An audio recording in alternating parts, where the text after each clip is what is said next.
Este salmo es una expresión de la felicidad que surge de la total sumisión a Dios. En él, el salmista señala a Dios como su único protector y también da evidencias de su fe y seguridad en la vida eterna, cosa que es muy extraña en el Antiguo Testamento. Además, uno de sus últimos versículos tiene un sentido especial que será mencionado a lo largo de este análisis.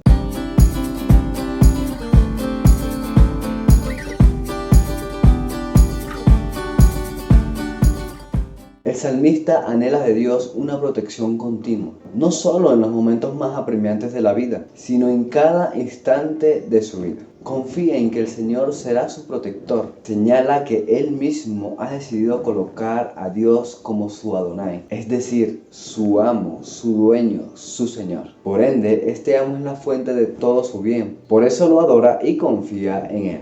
Al contrario, hay muchos que han decidido adorar a otros dioses y se complacen en hacerlo. Adoran con devoción y hacen sacrificios a nombre de estos ídolos, cosa que el salmista jamás hará por una gran razón.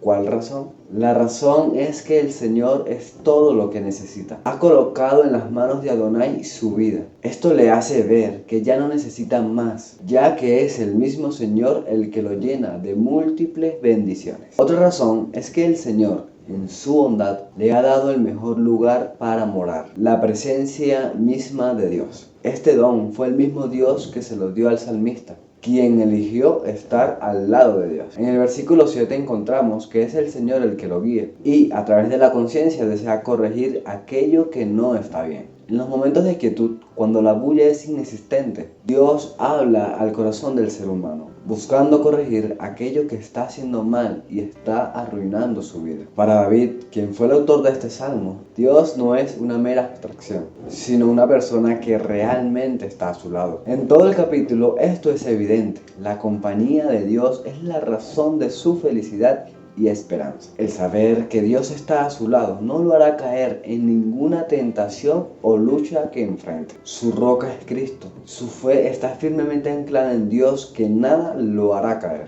No porque pueda por sí mismo, sino porque se ha refugiado en Dios. El saber esto, que Dios está a su lado, lo hace gozar de la alegría que sentiremos cuando estemos en el reino de los cielos por la eternidad. Esta alegría anticipada le hace vivir confiado en que, aunque muera, el sepulcro no será su final. Su amigo no lo abandonará, no estará ahí para siempre. Este versículo también aplica a Cristo, quien murió confiando en esta promesa y resucitó, dándonos ejemplo y la seguridad de que con nosotros será igual. El versículo final es una expresión de lo que significa vivir al lado de Dios. Primero, encuentras un camino y una guía segura para la vida eterna. En segundo lugar, la oportunidad de vivir con alegría aquí en la tierra y en la venidera por estar en la presencia de Dios. Cuando el alma, es decir, el ser humano, elige a Dios, se deleita en Él y repudia a otros dioses o ídolos que impidan estar en la presencia del Creador. Se satisface con lo que el Señor provee y espera en Él desde ahora y para siempre. Dios está dispuesto a llenar tu vida de la verdadera alegría, darte la esperanza de una eternidad con Él y proveerte de cada una de las cosas que tú necesites. Lo único que debes hacer es vivir en su presencia. Al vivir en su presencia, decide dejar de lado todo aquello que no le agrade a Dios y tu vida mejora. Al vivir en su presencia, no hay ídolos que tomen su lugar. Al vivir en su presencia, tienes la seguridad de una eternidad llena de alegría que puedes disfrutar anticipadamente aquí en la tierra.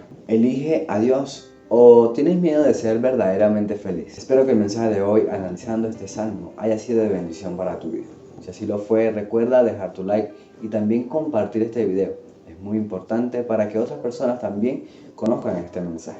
Te invito también a que puedas leer el capítulo 16 completo y luego dejar un comentario acá sobre lo que tú aprendiste de este capítulo. Que Dios te bendiga grandemente. Nos vemos en un próximo video.